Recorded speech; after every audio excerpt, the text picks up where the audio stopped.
Sejam muito bem-vindos a mais um Contra o Vento Podcast, onde nós conversamos com nômades, emigrantes, empreendedores, investidores internacionais para ajudar você a viver uma vida sem fronteiras. Meu nome é Francisco Litvai, seu host de hoje, falando dessa vez de Praia, Cabo Verde.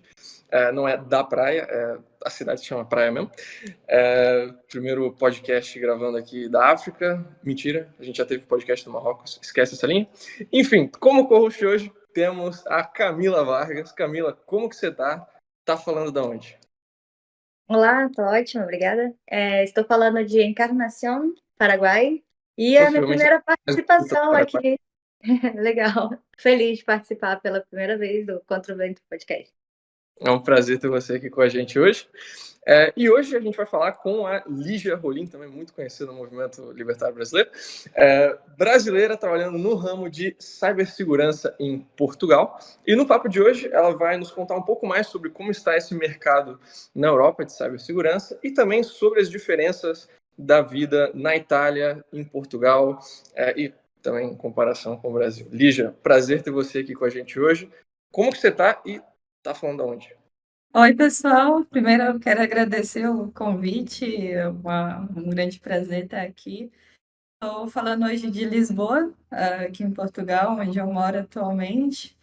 E pronto, acho que a gente tem muitos papos assim legais para discutir, desde técnicos, sei lá, profissionais, experiências de vida. Então, o que eu puder ajudar, bora lá, contem comigo.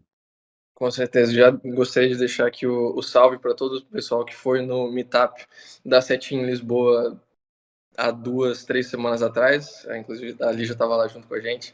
Então, a gente já teve um pré-papo aí em pessoa, ao vivo, lá no restaurante tailandês. Mas vamos lá, então.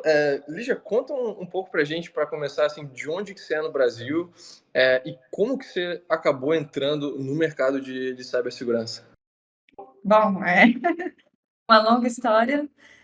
Bom, eu morava em São Paulo, na São Paulo capital mesmo. Eu venho da periferia de São Paulo, era da Zona Oeste, lá para os lados de Pirituba, Jaraguá. Então, assim, eu já posso dizer que o meu início não foi um início fácil, né? Como uma boa estudante de escola pública, passando por todo tipo de situações. Eu diria que eu comecei no mercado de TI desde nova, quando eu já era jovem aprendiz. Então, por mais que eu trabalhava na área de engenharia de qualidade, eu sempre gostei muito não da programação em si, mas de automatizar tudo. Então, eu comecei a estudar a lógica de programação, mais voltada para VB, para automatizar Excel.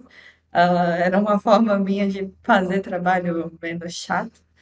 E disso, assim, eu passei por uma série de situações diferentes e complicadas na minha adolescência e juventude. A Camila é uma ótima pessoa que acompanhou isso muito de perto. Então, eu não comecei de fato em TI, a minha trajetória, eu comecei estudando economia. Eu fiz um ano de economia na faculdade, trabalhei com partes administrativas, financeiras, econômicas, assim, trabalhei de tudo um pouco, mas me encontrei de fato voltando para a área de TI e o que sempre me chamou a atenção foi a segurança cibernética. Até porque, como eu era mais ativa no meio libertário, então era uma forma que eu via que não havia tantas discussões. A gente discutia sobre tecnologia voltada a criptomoedas, a criptografia, mas segurança cyber em si e trazer isso para o meio profissional, nem tanto. Então, foi onde eu comecei e acabei, como sempre, como quando a gente vai para o lado muito profissional, às vezes a parte, ah, como eu posso dizer, assim, atuante, né, no movimento, acabou ficando um pouquinho de lado.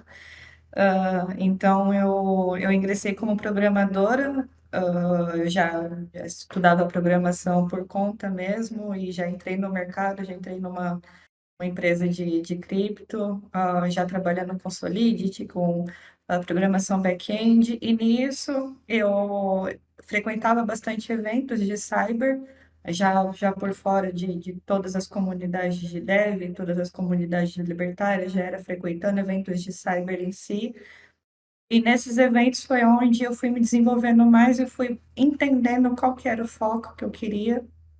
Ah, e nisso eu fui estudando Pentest, que é mesmo a segurança ofensiva, então todas as formas de hacking ético para me entender. Também, na época, eu falava um pouco disso para a gente se proteger.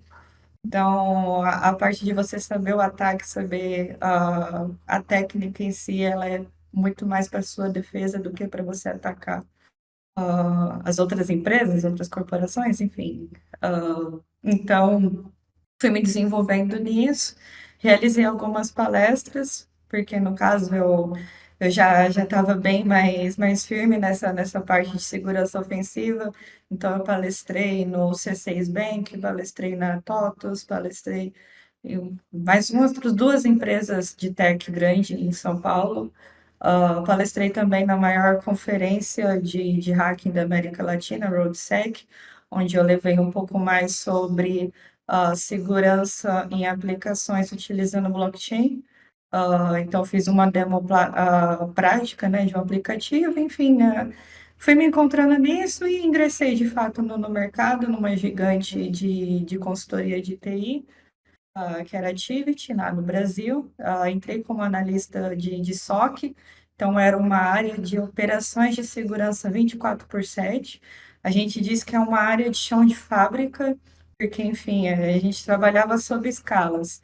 E nesse tipo de trabalho, nessa área de segurança, porque segurança tem muitas vertentes. É uma das, quando a gente fala segurança cibernética, pensa muitas vezes só no hacker ético, mas não, tem muitas outras coisas que, enfim, a gente pode conversar um pouco sobre elas. Mas o SOC é uma dessas, então é uma área que está na zona de frente de uma guerra. Então, são os primeiros a apanhar, são os primeiros a dar porrada. Então, era a gente lá. Então, sempre quando tinha qualquer tipo de ataque, era nós que fazíamos a contenção do ataque, fazíamos as primeiras fases de investigação, fazíamos as configurações para, enfim, tentar evitar que outros ataques semelhantes acontecessem. Como eram muitos clientes de diversas indústrias, eu fui olhando que os comportamentos, né, o comportamento humano era muito diferente, né, a coisa em si.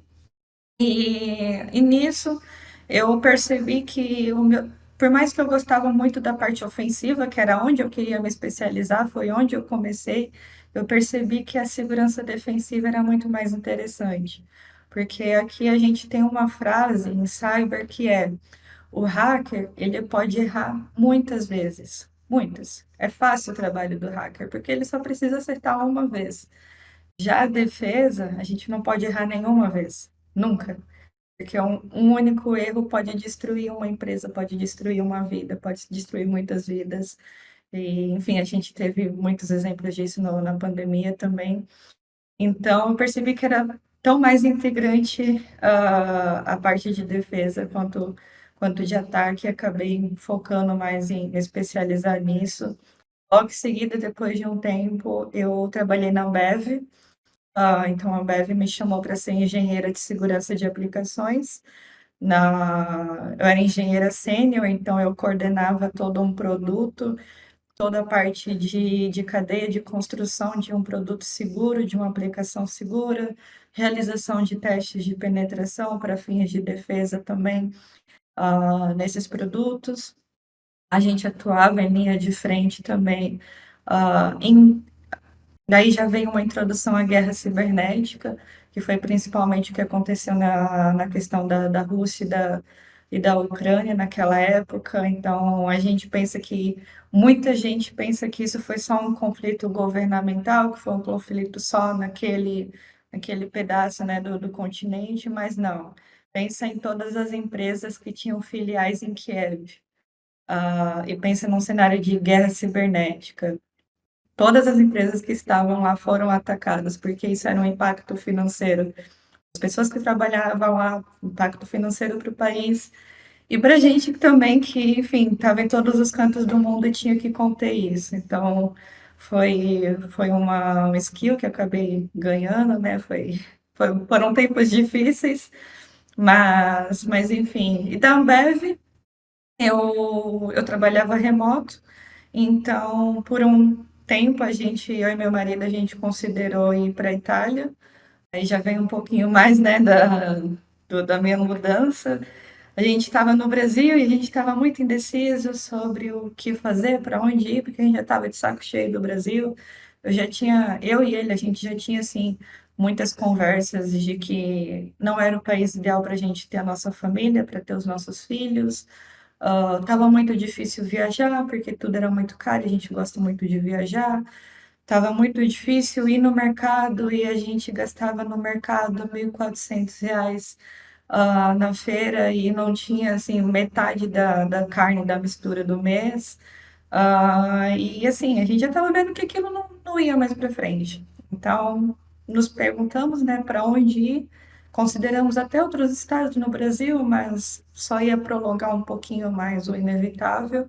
E daí, como ele tem cidadania italiana, a família dele é toda de descendência italiana no Rio Grande do Sul, e a gente tem uma proximidade, tinha uma proximidade muito forte com isso. Eu amo a Itália, eu amava ele, amava, eu amo ainda. Ele também, assim. E a gente perguntou, por que não ir para a Itália? Imagina, começar de novo uma nova vida em Roma, tipo, simplesmente a capital, para a gente é a capital do mundo, tipo, lá todo o berço da história. Então, sei lá, eu estava remoto, ele estava remoto, e a gente pensou, por que não arriscar? Só que nesse de não arriscar, claro, foi um planejamento de um pouco mais de um ano, né? Planejamento financeiro, planejamento de documentações, de arrumar tudo em casa, de trabalho. Na época, no meu trabalho, na Ambev, não tinha um programa de expatriação, porém, isso foi mais um acordo, né, entre a gestão, até porque a Ambev aqui na Europa ela é conhecida como a Anheuser-Busch InBev, e daí na Itália tinha um escritório, tinha uma filial em Milão, por mais que não fosse a minha torre, qualquer tipo de problema eu poderia resolver lá, ou enfim, acabou que eu fui, mas assim, não é, eu estava indo, mas eu não estava indo trabalhando na minha área dos sonhos. Eu, na verdade, já estava assim querendo caminhar para um lado mais de cybercrime, de guerra, de criminologia, de forense, né, forense digital, que é a minha área hoje. E eu estava na área de segurança de aplicações. Eu já estava assim, bem estressada. De novo, segurança de aplicações é uma outra vertente de cyber. É uma área, assim, para quem mesmo gosta de desenvolvimento, acaba se identificando bem mais com ela. E é uma área que tem pouquíssima gente no mercado, é uma das poucas áreas que está muito difícil encontrar pessoas. E eu era a mais velha da minha equipe, tirando uma coordenadora que entrou depois, antes de eu sair. Mas eu era a mais velha e eu estava com 23 anos. E o restante dos meus júniors, que eu tinha uma equipe de júniors que eu tive que ajudar a contratar, dois deles foi recém saindo da escola, porque, enfim, a gente identificou skills de bom raciocínio lógico, de querer resolver as coisas, e que, enfim, dava para formar aquele. Mas estava tão difícil e eu já não estava mais com cabeça para lidar com gente mais nova. Já não estava mais com cabeça para aquilo, então quero outra coisa. E foi aí que eu saí da Ambev, comecei a ver como estava o mercado europeu, o mercado italiano, né? E foi quando eu tive algumas surpresas, assim, que a Itália não era exatamente o lugar que eu imaginava, que eu ainda estava na Itália com uma visão de turista, não estava na Itália com uma visão, né, Você se mudou para a Itália sem ter conhecido, você não conhecia nada da Europa ainda, né? Você foi de mudança direto, né? nunca foi a minha primeira vez pisando os pés na Europa. Isso aí é um fator, assim, que para a mudança dar certo é muito recomendado, pelo menos dar uma avaliada primeiro. É corajoso fazer uma mudança inteira sem nunca ter pisado no país, assim, para quem consegue trabalhar remoto, acho que inclusive, assim, caraca, que arriscado. Mas tem um monte de coisa que eu queria puxar do que você falou até agora.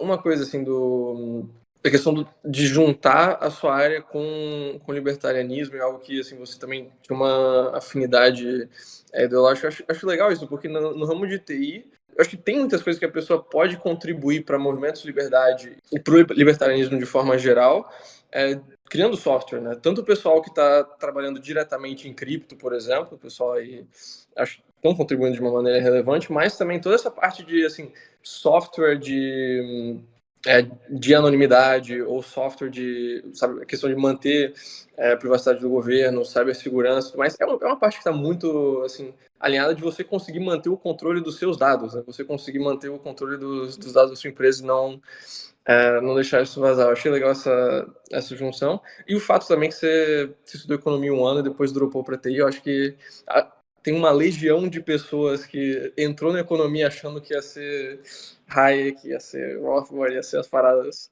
massa, e aí depois, vou para TI mesmo. O meu caso foi literalmente a mesma coisa, eu fiz um semestre de economia, tchau, vou fazer informática. Mas, enfim.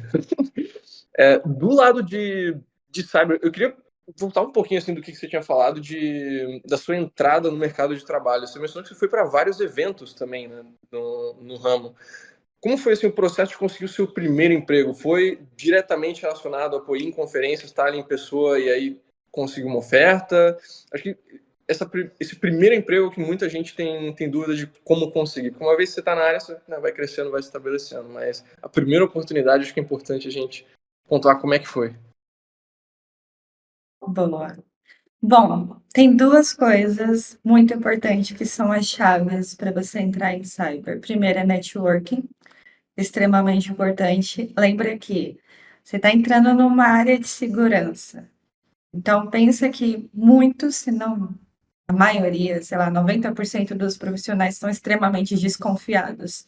Então, eles vão querer saber da onde você está vindo. Vão querer saber, tipo, que tipo de relação você tem. Então, por isso que, desde o início, construa uma boa base de contatos. Segundo é a base técnica. Cada empresa tem o seu tipo de processo, mas isso não muda para nenhuma, que é você saber se comprovar tecnicamente. Todas as entrevistas, eles vão te fazer perguntas, enfim, tem muita gente que acaba, sei lá, pega uns cursinhos na internet de cibersegurança, como tem esses da Google, da IBM, e aqueles que a gente vê que é bem clichêzão que aparece no LinkedIn, isso é total perca de tempo. A base principal de segurança é redes e sistemas operacionais. Você tendo conhecimento disso, não importa assim, aí já é um tema que é bem. Eu prefiro deixar para depois que é questão de faculdade. Deixa offline, faculdade. Mas você tem que saber comprovar conhecimentos nessas áreas, redes e sistemas operacionais, que é a base de tudo. A partir disso, vem a parte ofensiva. Por quê? Por mais que você queira tanto a área de defesa como a área de ataque, é bom saber ataque. É bom você saber como é que o hacker funciona, o que se passa na cabeça dele, quais são as técnicas bases, quais são os principais tipos de ataque que acontecem no mundo hoje, nas empresas, nos setores. É você saber como que funciona um phishing, é você saber o que é um malware, é você ter alguma base de programação. Tudo é questão assim de base. Daí você vai construindo o teu perfil técnico. Daí você vai indo atrás de treinamentos em boas escolas técnicas, vai atrás de certificações. Mas normalmente o primeiro emprego é networking e a boa base, assim. A gente fala base de ciência da computação, que é redes e sistemas operacionais. De resto, você vai construindo. Saquei. Então, eu ia perguntar justamente desses cursos gratuitos que tem, tipo Coursera, edX e tudo mais. Então, você diz, melhor foca direto no fundamento de redes e sistemas. E questão de, assim, É o que também é meio clichê, mas que o pessoal fala muito, né? Ah, mostra que você tem seus próprios projetos, faz algo no GitHub, alguma coisa assim. É algo que se aplica tanto para a parte de cyber ou não tanto? Porque isso é o que o pessoal fala muito, por exemplo, para web dev, para esse tipo de coisa, né? Mostra que você já criou um aplicativo, mostra que você já criou algum site, alguma coisa assim. Para cyber, qual é a aplicabilidade de tipo, mostrar projetos? Depende da área. Assim, é um grande depende mesmo, porque cyber, como eu disse, é uma área assim muito vasta, tem muitas ramificações. Essa questão de apresentar projetos é importante em qualquer tipo de área técnica, e cyber também inclui. Exemplo, se você quer ser um pen tester, se você quer ir para a equipe vermelha, que a gente tem as duas bases de equipe, que é a equipe vermelha e a equipe azul, a gente chama de Red Team, Blue Team. Vão ser as denominações que você mais vai ver no LinkedIn, nas redes, tipo, as pessoas procurando, é Blue Team, Red Team. Você quer ser um Red Team? Você quer ser um hacker, tipo, ir lá e atacar as empresas? Muitas empresas vão considerar como projeto, assim, algo que vai pesar no teu currículo, é a construção de um vírus, é alguma análise técnica, é você ter contribuído na a construção ou análise de um ransomware. Sim, e daí já entra numas coisas legais e ilegais, sabe? Tudo. Eu acho Nossa, legal, Lígia, você explicar que você está falando do time vermelho, né, do Red Team, mas existe também a contratação legal do Red Team, né, que é, por exemplo, vamos colocar aqui a Amazon, que trabalha com nuvem, ela vai contratar o pessoal do Red Team para atacar a própria nuvem dela, para a galera do Blue Team poder testar a segurança. Estou falando besteira ou é isso? exatamente isso, só que antes dessa contratação tem toda uma fase de estudo. E o que as pessoas que querem ser Red Team costumam fazer? Entrar em CTFs, Capture the Flag. Isso, assim, é o básico. Muita gente, assim, conhece esse tipo de jogo, né, que acontece. Então, tem várias plataformas. A mais famosa é o Hack the Box e o Try Hack Me, que é onde você tem muitos tipos de desafios e muitas máquinas, assim, reais, mas em simulação, onde você pratica os conhecimentos de ataque. Eu costumo indicar mais para quem quer ter os primeiros contatos disso, o Try Hack Me, porque ele é bem mais didático. Então, ele vai te explicar desde o fundamento de redes a sistemas operacionais, algumas coisinhas e como você usa esse conhecimento para atacar e conseguir acesso num servidor de uma empresa. E você vai testar isso. E aí, quando você consegue a flag, né, a bandeira, isso acaba sendo pontuações. Então, nesses jogos, tem empresas que também ficam observando, isso também vai para currículo, ou as flags que você capturou, né? Então, assim, é uma forma de você jogar, mas também de estar construindo uma base técnica e de ter um bom currículo. Tem essa forma, tem também o que a gente chama de bug bounty.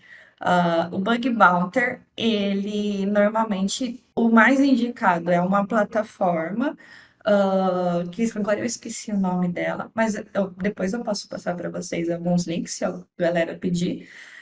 Então, é uma plataforma onde algumas empresas se cadastram, tem várias empresas grandes, até o Google, Amazon, Facebook, tem a Binance também, tem a Monero, que estão lá, se cadastram, e daí colocam algumas regras e falam, ó, você pode atacar isso, isso e isso na minha infraestrutura, e se você conseguir, sei lá, alguma informação, algum acesso, algo que, enfim, você comprove com um relatório, daí a gente te paga. Tipo, geralmente começa $50, $100, vai até muito mais. Tem todo um controle em cima disso nessa plataforma, que, por exemplo, quando alguém já envia, a outra pessoa não pode mais mexer naquilo. Então, é uma forma de não ter duplicatas e, enfim, de não falar, mas eu falei primeiro, não. Então, quando você vai lá fazer alguma análise, você faz todas as suas configurações, enfim. Tem essa forma também. E daí o bug bounter geralmente ele sempre fica postando no LinkedIn, consegui conseguir essa recompensa, conseguir essa recompensa. E daí outras empresas ficam falando, ah, o cara é o bichão mesmo, não, vamos contratar ele. Onde eu trabalho, por exemplo, um dos meninos do Red Team, ele postava no Twitter as coisas que ele analisava, alguns ataques assim legítimos, né, que ele fazia com base em bug bounty e em CTF. E daí era um menino novo também, já estava começando a construir um malware. E daí o meu chefe viu assim o Twitter dele e falou: ah, quero contratar esse cara. Aí foi atrás dele. Uma dúvida também do que você tinha falado da dificuldade de encontrar profissionais na área. O que você vê assim, em relação a isso? Que só tem gente muito nova, gente muito júnior chegando. Assim, o pessoal que fica sênior em cyber vai fazer outra coisa? Ou, sabe, é algo que é muito difícil você se especializar e o pessoal acaba não entrando tanto em cyber? Tipo, é um problema de topo de funil? É um problema do fundo do funil que está indo embora? O que você vê assim, em relação a esse mercado? É uma boa pergunta. Bom, vamos lá. Muita gente tem uns olhos assim extremamente encantados, são loucos quando ouvem falar em cibersegurança, porque é a primeira visão que tem do que a gente vê na mídia, estilo Mister Robot, a série. Todo mundo que entra quer ser aquilo. Muita gente quer ser o Elliot e, enfim, trabalhar atacando, porque é o mais divertido, e realmente é o mais divertido. Você só fica lá e isso mexe no ego da pessoa, isso mexe com a pessoa, tem, sei lá. E daí tem as equipes de defesa. As equipes de defesa são extremamente diversificadas, porque a gente tem uma área de SOC, área de monitoração, a gente tem área de redes, monitoração de redes de segurança, a gente tem áreas de compliance, governança, a gente tem área de desenvolvimento seguro, a gente tem área de engenharia, tem assim, são muitos e muitos e muitos os setores que cada um necessita de conhecimentos específicos, e não só isso, mas dependendo da indústria que você está trabalhando, é completamente diferente de uma outra. Então, assim, muita bagagem que eu peguei na Ambev, eu não vou conseguir replicar em uma outra indústria, sei lá, financeira, ou uma indústria, sei lá, farmacêutica. Não vou, porque é completamente é uma visão diferente. Então, quando eu digo que a área de application security, por exemplo, é uma das mais difíceis de contratar, de encontrar gente, é porque é uma área que geralmente a pessoa precisa ter muitos bons conhecimentos de programação, e não só em uma linguagem, precisa englobar um pouco num todo, dependendo do que aquela empresa, aquela indústria lá usa, né, de tecnologias, e daí já pega, assim, um grande escopo, pega todo o escopo de um dev sênior, por toda aquela bagagem que ele construiu, e daí nessa bagagem adiciona mais um monte de bagagem de segurança, e de segurança ofensiva. Então, a pessoa precisa ser um ótimo hacker, precisa saber como quebrar a própria aplicação dele, precisa saber como burlar todas as aplicações, o site, o aplicativo. E aí é outra coisa, você precisa saber tanto web como mobile, precisa saber atacar as duas frentes. Então, tem mais isso, e também tem que saber defender. Eu tenho ainda que construir toda a defesa, e isso já entra até conhecimentos assim, de projetos, que era uma skill que eu tive bastante dificuldade, porque eu digo que uma das minhas maiores dificuldades na Ambev como engenheira de segurança de aplicações não foi nem tanto a parte técnica, mas a parte pessoal. Porque quando eu chegava nos gerentes de produto, nos POs, era uma tortura para mim, porque eu falava, ó, tá aqui, teu aplicativo tá com várias vulnerabilidades, precisa corrigir, e ele fala, não, porque isso vai atrasar a minha entrega. E aí eu ficava tipo, meu Deus. Então, assim, a área de segurança de aplicações é uma área complicada, tanto que eu não consigo ficar lá, não é para mim isso. E tá bem difícil no mercado, tá bem complicado, porque é uma bagagem extremamente complexa de se construir. devido a todas essas diferentes skills que você precisa juntar em um profissional só. E daí a gente tem outras áreas também, como a área de forense, que é onde eu estou me especializando. A área de forense digital, ela é complicada, porque ela engloba você também ter conhecimentos de ataque, conhecimentos de defesa, e você chegar assim em nível de kernel do computador. É você de fato pegar um computador e pegar todas as evidências possíveis dele, é você saber como burlar muitas coisas. E isso entra muito em questão de computação baixo nível. São muitas ferramentas que a gente tem de perícia forense digital. São muitas técnicas e isso acaba, assim, atualmente são pessoas mais velhas, que eu já tive contato até em treinamentos. Eu fui num treinamento na Áustria de perícia digital e, assim, eram pessoas muito mais velhas do que eu, as pessoas, assim, da minha faixa etária, era entry level. É gente que já vem com uma bagagem grande de infraestrutura, de redes lá dos anos 90. Então, vê que não é algo simples de se construir. Eu consigo fazer uma investigação forense simples, mas ela não vai ser a mesma em todos os cenários. Então, é algo que vem assim muito com tempo, com bagagem, e a galera jovem que está entrando, que está vindo agora, está vindo muito querendo ser hacker, ou tá vindo muito com a visão de que a área de cyber é fácil e dá dinheiro. Tipo, eu vou fazer alguns CTFs, eu vou conseguir algumas flags aqui, alguns bug bounty, e daí eu já sou a pessoa, já sou especialista. Mas não é assim, é muito difícil. É uma área assim que é uma das mais bem pagas no mercado europeu, no mercado de TI, mas também é uma área extremamente difícil. É uma área que você tem que ter certeza o que que você quer. Você precisa ver todas as ramificações de cyber. Você precisa saber qual que é o seu perfil, onde você vai se encaixar e começar a se especializar naquilo. Não dá também para engolir tudo de uma vez só.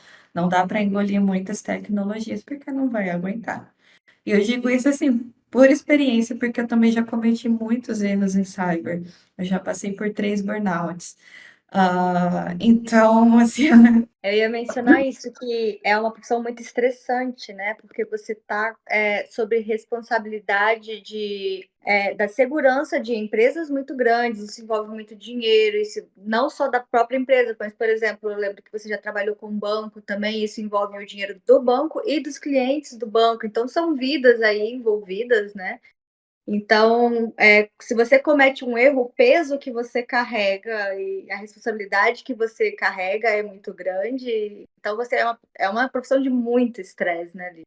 sim, um exemplo, assim, claro para isso, que foi quando eu comecei a desencadear o meu primeiro burnout. Eu emagreci, assim, fiquei com 40 quilos na época, foi na pandemia. Porque eu estava na área de SOC, né? Eu estava nessa primeira linha de defesa.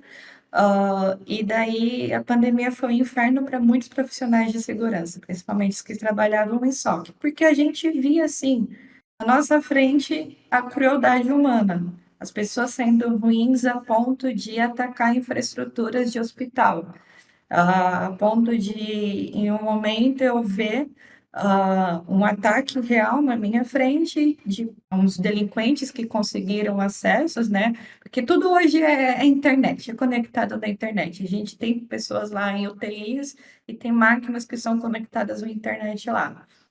Teve uns delinquentes que conseguiram, né, esses acessos para, enfim, mostrar poder, e daí você pensa que está acontecendo aquilo e tem vidas nas suas mãos, e daí você tem que mitigar o ataque, tem que entender o que aconteceu, como ele aconteceu para aquilo não se repetir, e tudo isso à noite, né, às vezes de madrugada, com diretores gritando com os gestores, com assim, pessoas estressadas, então é um ambiente muito estressante. E daí já vem para um outro lado que eu quero mencionar, que é uma outra vertente de cyber, que é onde eu estou agora, e é onde eu sinto que eu estou contribuindo mais para o libertarianismo de novo. Porque é uma coisa assim que eu já conversei com muita gente, com meu marido, eu não pretendo voltar a ser ativa na comunidade, mas eu quero fazer algo como profissional e, enfim, me sentindo bem. Assim, sentindo bem naquelas, né? Que é a área de inteligência. A gente tem a área de threat hunting, threat intel, que ela tá dentro do Purple Team. Purple Team, ele é a mistura do Red com o Blue, que são pessoas que têm conhecimentos e usam isso ativamente, tanto de ataque como de defesa, no dia a dia. Então, atualmente, eu trabalho nessa área, eu trabalho no Cyber Warfare Operations, aqui em Portugal, na maior empresa, né, de telecomunicações, então, assim, é uma empresa que tem, assim, um controle de muitos dados, não só de Portugal, mas a gente também acaba ampliando um pouco mais o escopo. E nisso, a área de inteligência é uma área que ela está trabalhando diariamente na Dark Web. Por quê? A gente precisa coletar informações do que está vindo de novo, o que está se desenvolvendo, o que as pessoas estão planejando de ataques para outras empresas, para outras pessoas, o que está sendo construído de técnica nova, e isso tudo, a comunicação no dia a dia é na Dark Web. Então, é uma área onde as pessoas, né, os profissionais, eles desenvolvem e precisam praticar a inteligência em si, que a gente vê as coisas de filmes, né, de policial, de FBI. Isso também acontece no mundo digital. Então, a gente realiza algumas infiltrações em fóruns na Dark Web e criamos uma persona. É uma área onde você usa muitos de skills também, como eu posso dizer, psicológicas, porque você precisa ter uma inteligência também de que você é você na sua vida, do outro lado da tela, mas dentro da tela você pode ser duas, três pessoas completamente diferentes. Então, uma das técnicas que a gente desenvolve é, se eu estou em um fórum russo e eu estou me passando por uma russa, eu preciso escrever como eles. Eu não vou, assim, por mais que algumas comunicações sejam em inglês, mas, por exemplo, eu vou dar um outro exemplo que isso aconteceu real. Eu estou usando uma persona, eu sou uma pessoa que eu digo que eu sou britânica. E daí eu acabo usando algumas gírias australianas ou americanas. Isso já faz com que eles desconfiem de mim e não me deem acesso, não me deixem participar de algumas coisas que podem ser muito importantes, como a construção de um malware novo ou o desenvolvimento de uma nova campanha de ataque para um setor de mídia. E que eu possa usar essa informação para, enfim, ir atrás dos meus clientes ou denunciar em algum órgão que isso está acontecendo. Então, é esses tipos de atenções, de técnicas que a gente precisa desenvolver também. É um trabalho difícil, é um trabalho assim, bem doloroso, porque a Dark Web ela é camadas. Então, quanto mais fóruns a gente vai entrando, vai se envolvendo, vamos sendo convidados, acaba passando por coisas que não são legais.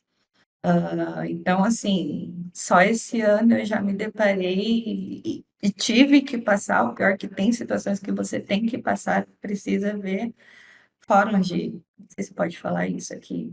Acho que a gente já entendeu. Mas enfim, bem, bem bizarros. E que isso, se a pessoa não tiver um bom psicológico, também fica perturbada. Eu não vou falar que eu não fiquei perturbada por uns dias, eu fiquei. Enfim, ainda é algo que eu sei que eu quero fazer o bem, que eu sei que na parte privada eu consigo me controlar, eu consigo ter controle, eu consigo assumir e ajudar em algumas coisas que na governamental eu de jeito nenhum conseguiria. Que foi um dos motivos também, enfim, essa parte assim, que aonde eu estou chegando agora é sempre onde foi o meu objetivo. Só que antes de decidir ir mais para o lado empresarial, eu considerei ser policial.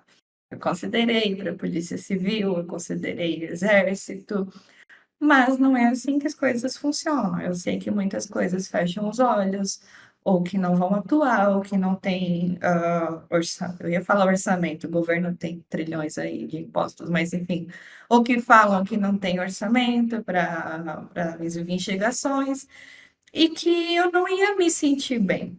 Eu não ia conseguir fazer nada. E que muita coisa também é acobertada porque tem mão dos governos. Então, no meio privado, eu consigo saber o meu limite, eu consigo ajudar, porque ajudando empresas, eu ajudo também as pessoas que trabalham naquelas empresas, que consequentemente ajudam suas famílias, e enfim, me ajuda.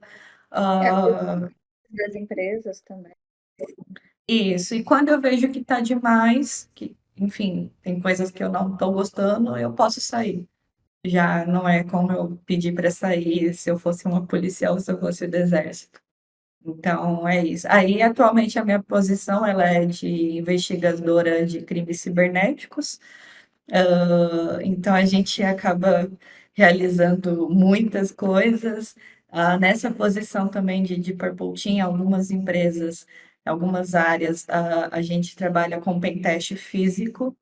Então, entra um pouco do que a gente vê em Mister Robot, que é, por exemplo, aquele episódio em que eles foram atacar uma empresa fisicamente, dando bypass na catraca, indo acessar fisicamente os servidores, passando por uma toda a cadeia de engenharia social, que também são skills que a gente desenvolve nessa área. Então, eu já tive que realizar pentestes físicos também. E tudo isso tem um estudo por trás que é de como entra muito psicologia. É uma área assim que você junta técnica com psicologia, e é o que eu gosto muito, que é usar o ser humano, que por trás de todo o código tem um humano por trás. Então, assim, a gente tenta fazer a junção dos dois e trabalhar em cima disso.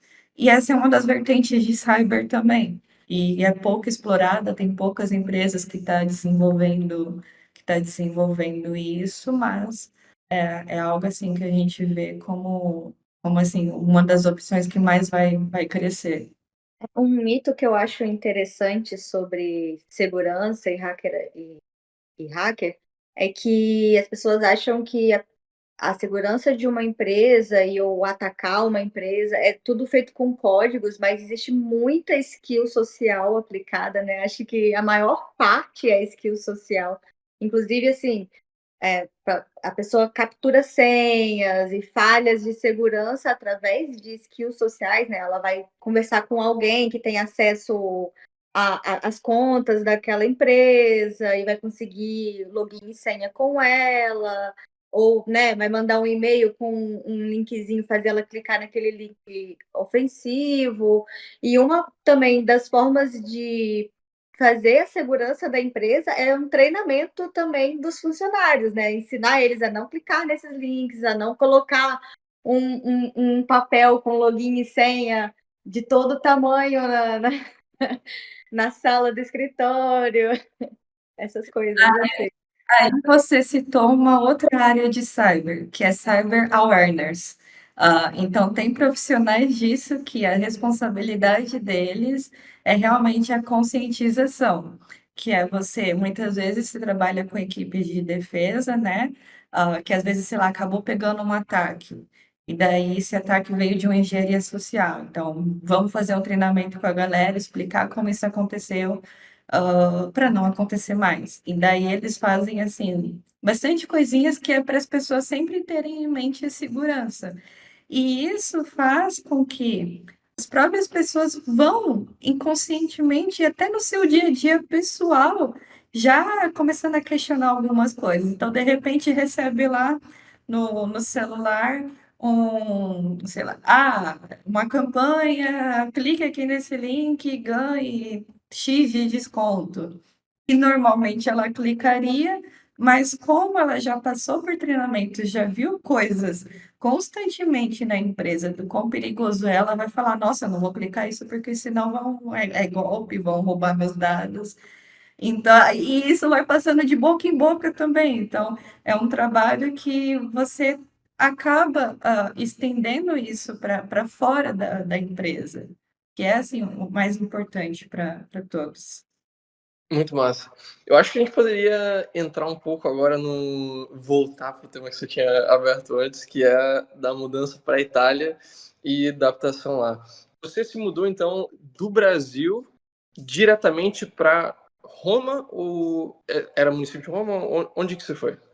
Eu estava na província de Roma. Como eu posso fazer uma comparação com São Paulo? A gente tem o estado de São Paulo, tem o estado do Lácio, na Itália. E daí a gente tem a Grande São Paulo, a província de Roma. E daí na Grande São Paulo a gente tem alguns municípios, talvez. Não sei se dá para colocar Guarulhos como exemplo. Uhum.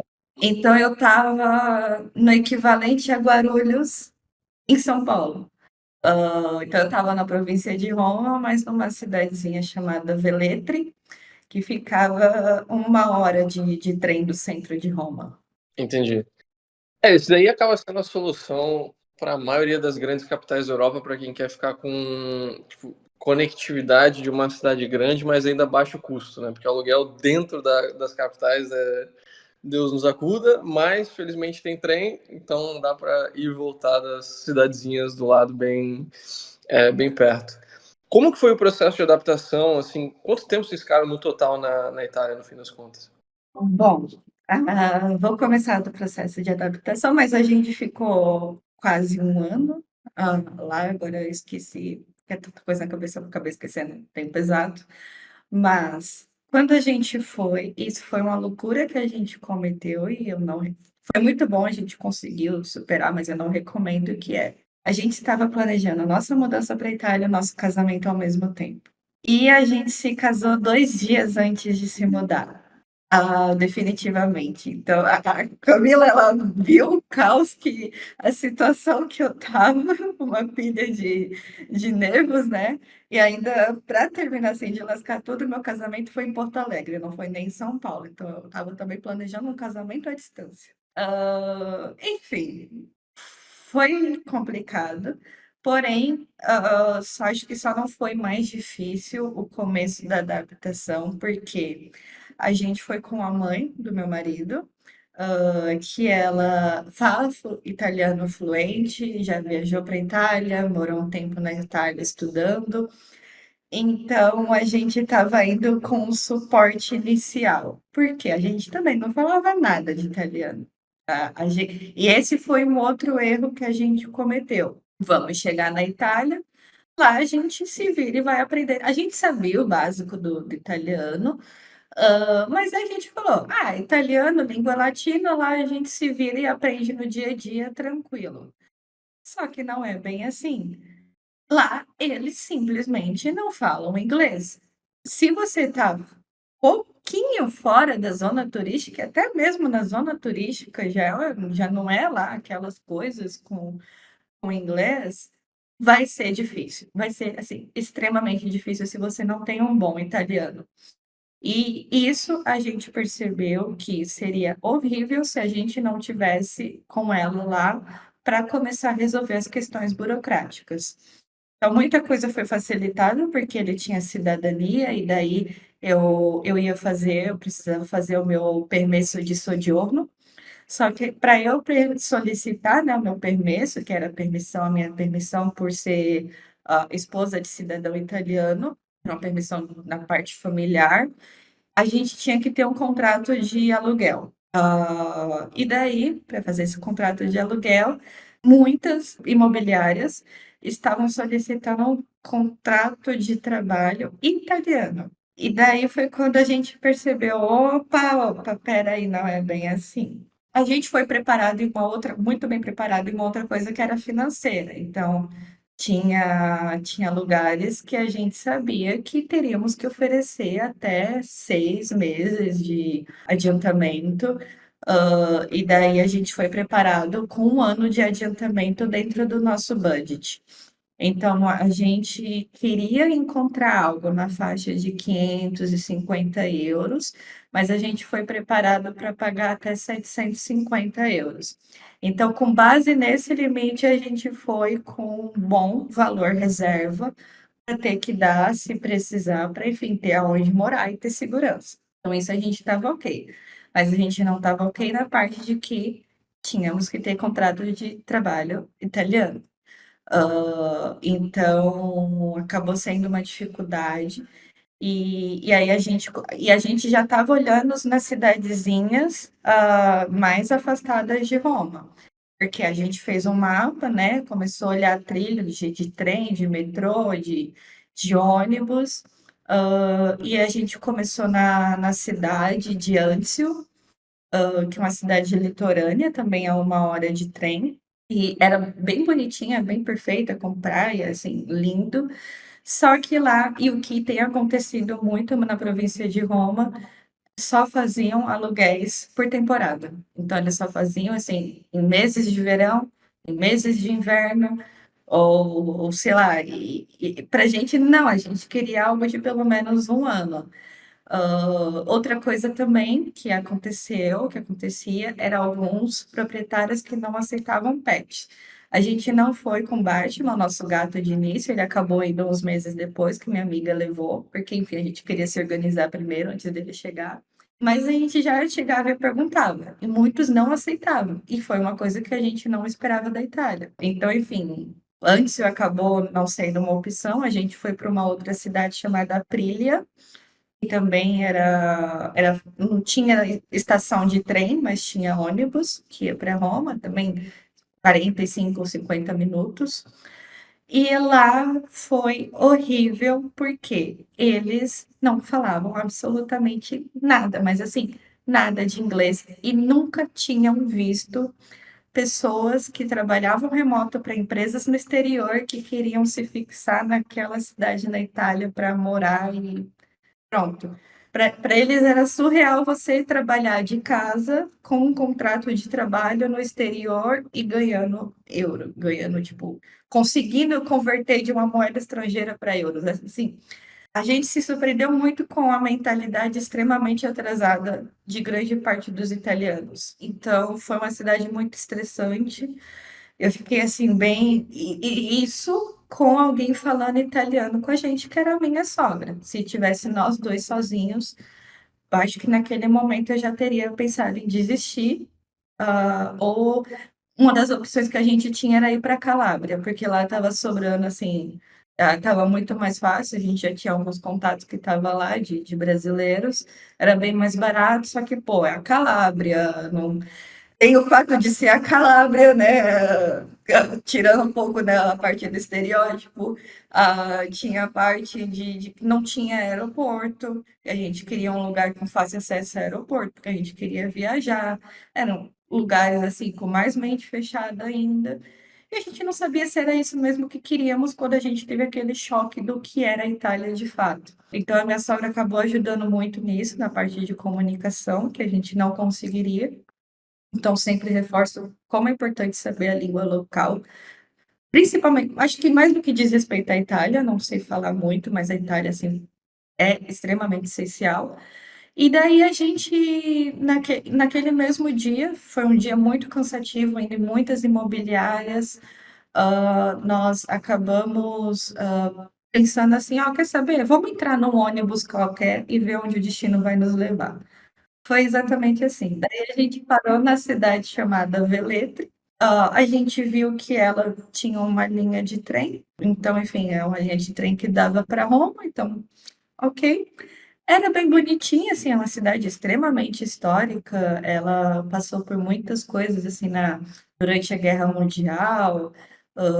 Eles tiveram invasões nazistas, e daí o povo conseguiu, com a ajuda dos aliados, né, se recuperar e botar os nazistas para correr. Então, aquilo tinha uma história, assim, era muito louco ver aquela parte da Itália. Tinha torres lá do ano de 1200, 1300, igrejas, assim. E eu fiquei, nossa, tipo, no meu lado de gostar e amar a história, ficou encantada com aquilo. E daí, na primeira imobiliária que a gente entrou, mas isso foi uma questão de sorte, que a gente soube que também naquela região não são todas assim. A gente explicou a nossa situação, que era meu marido, cidadão italiano, com renda no exterior, eu, esposa dele, com renda no exterior.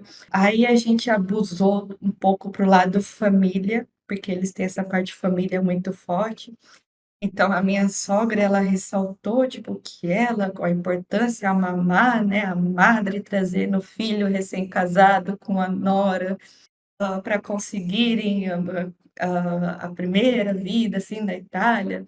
E daí isso acabou pegando no emocional, assim, da corretora, né? E ela nos ofereceu um apartamento, né?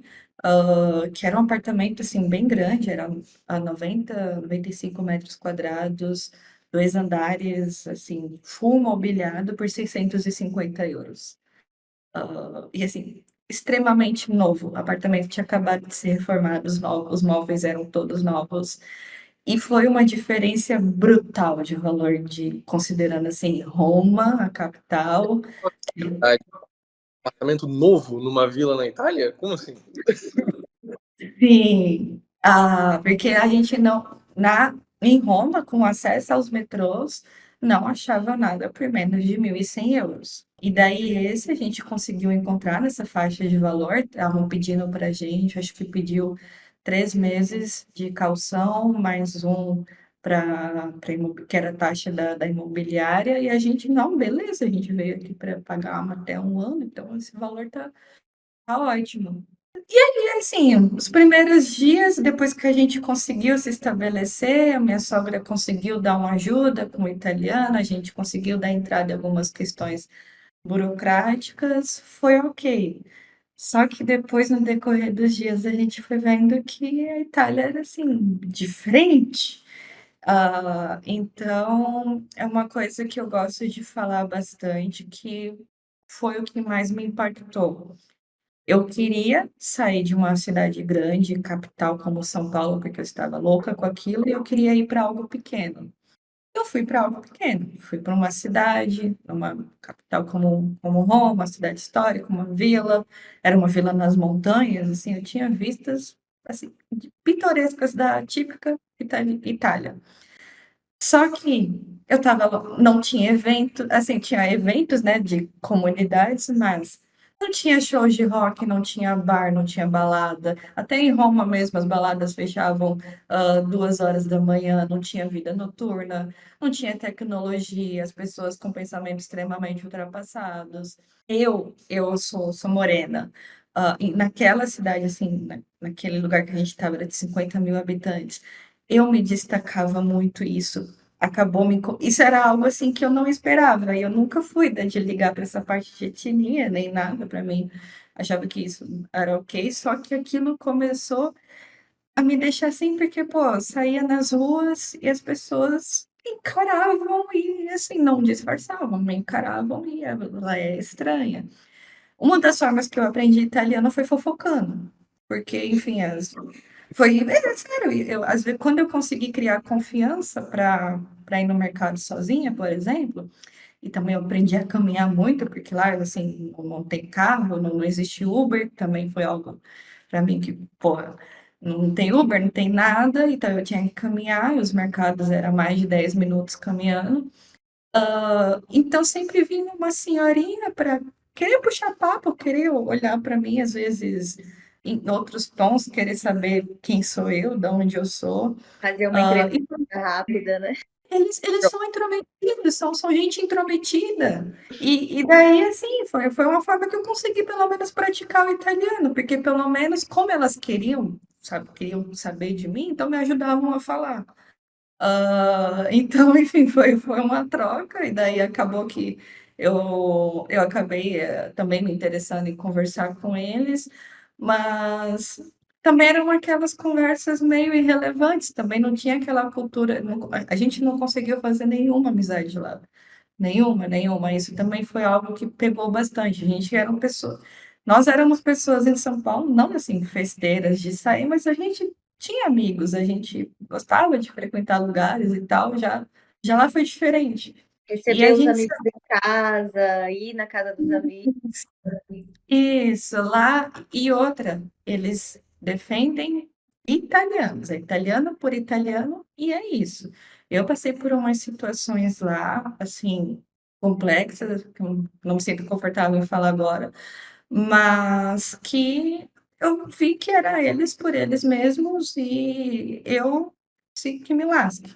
Ah, e daí, enfim, tinha essa parte, né, mais relações pessoais dele, tinha outras para vocês verem como eles eram inconvenientes no verão. Às vezes eu ia na gelateria lá perto de casa para pegar, porque eu amava sorvete, eu amava gelato. E daí vinham as meninas assim mais novas e ficavam perguntando onde que eu fazia bronzeamento artificial. Caramba! Ai, E daí, quando falava que era do Brasil, aí vinha as coisas mais inconvenientes que eu achava que era meme. Muitas coisas eu achava que, assim, é loucura, todo mundo, ou muita gente na Europa ser assim.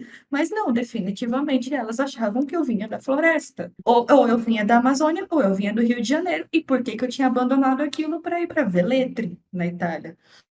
Então, assim, eram cabeças fechadas. Tinha isso, comida. Isso também me pegou. Eu amo comida, eu amo cozinhar, eu amo, assim, venho de família nordestina, gosto de preparar muita coisa diferente, muita carne, e lá realmente é só massa. Então, se você é uma pessoa que sabe que vai enjoar de massa, a Itália não é para você. Não, e eu amo comida italiana, amo, amo, amo, amo. Só que chegava tempo que eu ia nos mercados, a maioria dos corredores eram massa e molho de tomate. E as italianas jogavam assim nos carrinhos na minha cidade, eram quilos e quilos, e eu, meu Deus, por isso que são assim, né? Porque, nossa, é muito carboidrato, é muito, muita coisa. E eu também, o Lu é gaúcho, né? Gosta de churrasco, e lá não tem a cultura assim de um bom churrasco de carne. Então, essa parte alimentícia também pegou a gente. Para mim, principalmente, foi. Ai, tinha meses que tinha dias que eu não sabia o que. Eu estava sem ideia do que cozinhar. Aí eu não sabia se eu ia fazer um risoto diferente, uma massa diferente. É isso, porque feijão não tinha. Quando surgia algum mercado que vinha com alguns feijões, eram aqueles feijões de lata, que eu não gostava muito, então eu não comprava. Remédio extremamente caro, assim, uma cartela do equivalente a um dipirona, 10 euros. Mesmo se eu ganhasse em euro, aquilo para mim já estava um absurdo. A hora do almoço, aquilo era um inferno para mim. Teve um dia que eu precisei sair para ir comprar absorvente, porque, enfim, tinha acabado o meu e era 1 e pouco da tarde, estava tudo fechado. Tudo, tudo, tudo, tudo, até Ah, a tem farmácia. siesta. Mas eu não sabia disso. E aí eu achava até que era feriado, só que isso era todo dia. Então, para mim, eu que venho de capital, Eu como passei São por Paulo. isso em Buenos Aires, cara, e eu achava assim surreal que até tipo o mercadinho express do Carrefour que funciona 24 horas, ele fechava para siesta. E eu passei uma semana indo no mercadinho de tarde, eu pensei, mano, esse mercadinho faliu, não é possível, porque todo ah, dia nunca abre. Aí eu fui descobrir que era siesta. não, mas é que meia horinha de soneca, cara. São 2 horas de Sim. sono. Olha, o... essa coisa Mas da era comida local, velete começava meio-dia e meia, voltava 4h30. sem condições. Sem condições. Essa questão da comida também é uma coisa assim. Tem lugar que, beleza, eu talvez não curto muito a comida, sei lá, uma comida que tem muito carboidrato. Por exemplo, Colômbia. Colômbia, o pessoal lá exagera. Tipo, é, põe banana, põe umas frituras, põe arroz, põe um monte de coisa e aqui um pedacinho de carne. Ok, não sou tão a favor da comida local, mas pelo menos eles têm uma variedade de carnes bem grande no mercado e é barato. Então, assim, ok, não ligo para a comida colombiana, eu vou lá, compro minha carne e temos carne. Agora, em vários países da Europa, é uma situação que, tipo, ok, se você não gosta da comida local, para comer qualquer outra coisa, você vai ter que vender um rim. né? Então, aí dificulta. Se você não gosta da comida local, você não tem uma alternativa fácil, né, para buscar. Sim, sim. E daí teve uma vez que eu tive um desejo muito grande, e eu até achei que eu estava grávida, mas ainda bem que eu não estava. Era de goiabada. Teve muitas fases que foi me dando assim saudades imensas do Brasil. Só que a saudade minha vinha mais de comida. Então eu sentia assim um desejo muito grande de goiabada. E daí eu fui tentar ver se tinha algum mercadinho brasileiro, alguma coisa assim. Só tinha um em Roma e na Itália só existe acho que 3 ou 4 na Itália inteira. Assim, ter a noção da coisa. E daí, quando eu fui ver o preço da goiabada, tava 12 euros uma goiabada minúscula.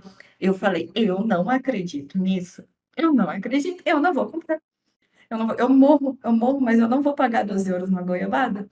Daí, por sorte, tinha uma amiga da minha mãe que estava vindo para a Itália, né, a passeio.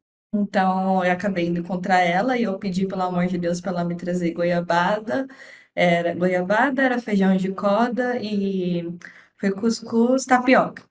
E fine também, porque fine era muito caro. Aí, aí eu peguei e comi aquilo tão devagarinho, mas eu não ia encontrar em outro lugar. Então, essa parte da comida me pegou bastante na Itália. E essa questão dos produtos brasileiros, assim, é uma vantagem muito grande de Portugal, onde você está agora.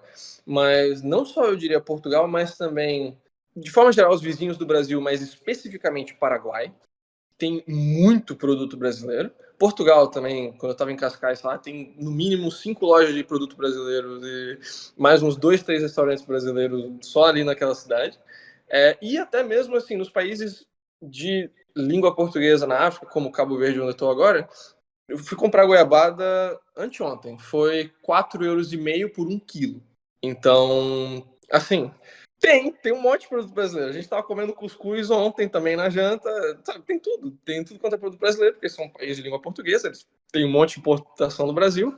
Então, é aquela coisa de você se muda para um país, mas quando você tem a saudade culinária ou de produtos brasileiros de forma geral, você consegue encontrar. Então, acaba que diminui, né, um pouco essa saudade. Porque, no fim das contas, a saudade sempre é de pessoas ou de experiências. Nunca é do judiciário, nunca é dos nossos políticos, enfim. Então, isso você consegue diminuir de uma certa forma. Tá num país mais próximo, tem a comida e é mais fácil o pessoal te visitar. Então, acaba simplificando essa parte. Eu ia falar que aqui no Paraguai tem muito produtos brasileiros, né? Tem farofa, importada do Brasil mesmo. Mas agora chegou o mês de junho, eu tô na saga para conseguir canjiquinha, porque eu preciso fazer uma canjiquinha para comer. E eles não comem aqui, eu não achei. Eu achei aquele um pouquinho maior branco que eles usam para fazer a canjica doce, né? Mas aquele menorzinho amarelo que a gente usa para fazer, que é tipo uma feijoada de milho. Não sei se vocês conhecem, que não é em todo lugar do Brasil que faz. Tá Mas é buscando aquela tradicional de festa junina. É o que, Francisco? Desculpa. canjiquinha xerém, acho que Aham, geralmente sai amarelinho. é isso aí. Aí eu vou pedir para minha prima que está vindo trazer. Então, a gente que está fora do Brasil também, a gente está sempre nessa saga, né? Traz alguma coisinha do Brasil que não tem.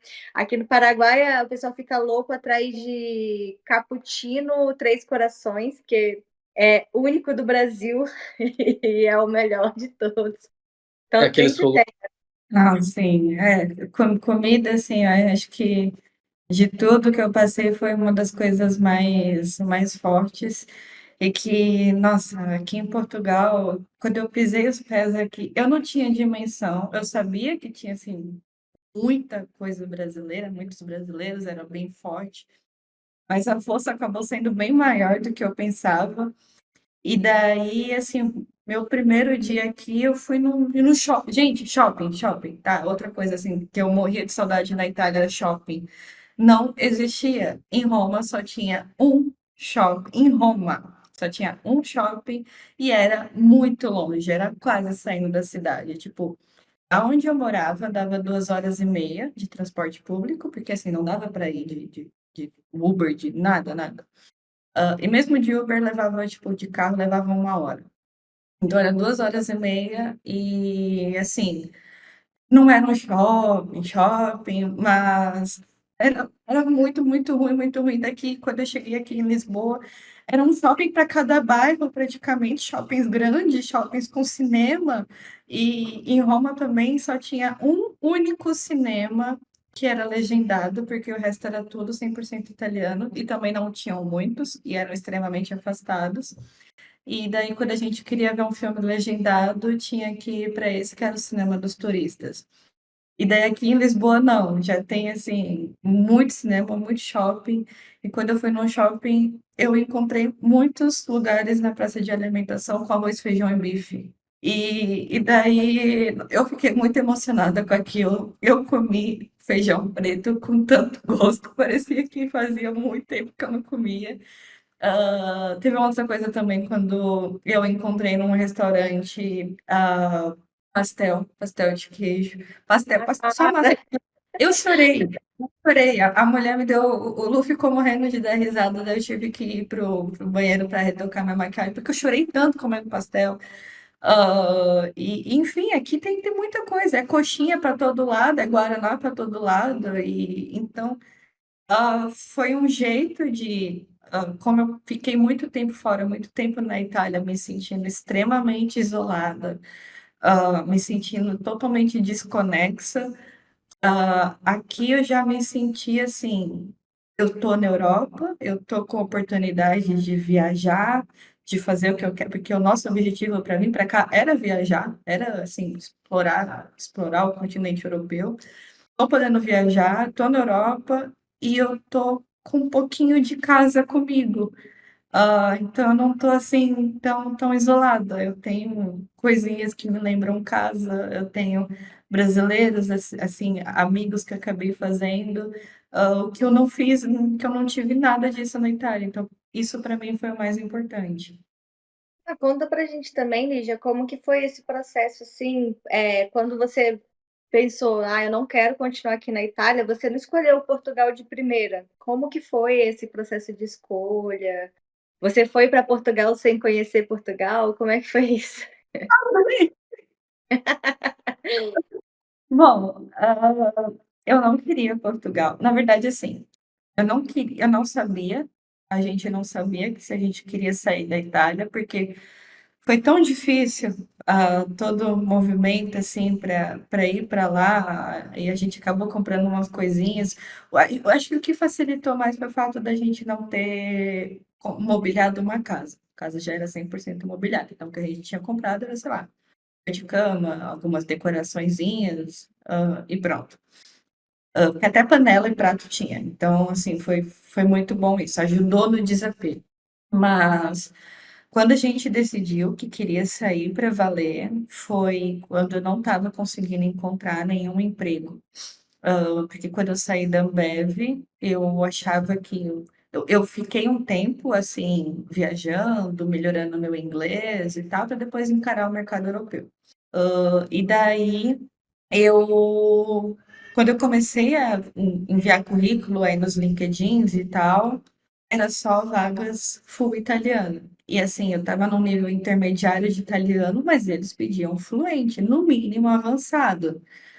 E daí eu, opa, peraí, como assim? Eu tô na Europa, eu tô numa capital, eu tô, tipo, uma cidade, um país, assim, grande, e eles não falam inglês nas áreas de TI. Porque era uma coisa que eu ouvia muito, assim, quando estava no Brasil, que a área de TI, qualquer lugar na Europa, você vai trabalhar em inglês tranquilo. Se você tiver inglês. Muito estranho nessa questão do inglês. Você esperaria que um dos países que mais tem turista na Europa ia ter algum nível, mas, cara, eles falam menos inglês lá do que na Hungria, do que na Sérvia. Mesmo Portugal, assim, quando você não entende português mesmo, você pode falar inglês com o português, porque o português fala inglês. Mas a Itália, não sei, é totalmente ponto fora da curva em relação ao nível de idioma. Realmente é algo à parte. Sim, e foi um erro meu também, que eu não sabia disso, eu não busquei, eu não olhei isso antes.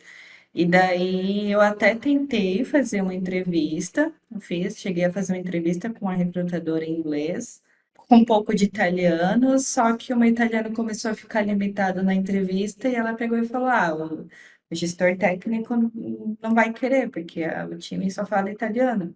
E aí eu fiquei tipo, mas tem alguma coisa assim que eu vou encontrar, que eu posso encontrar que seja em inglês?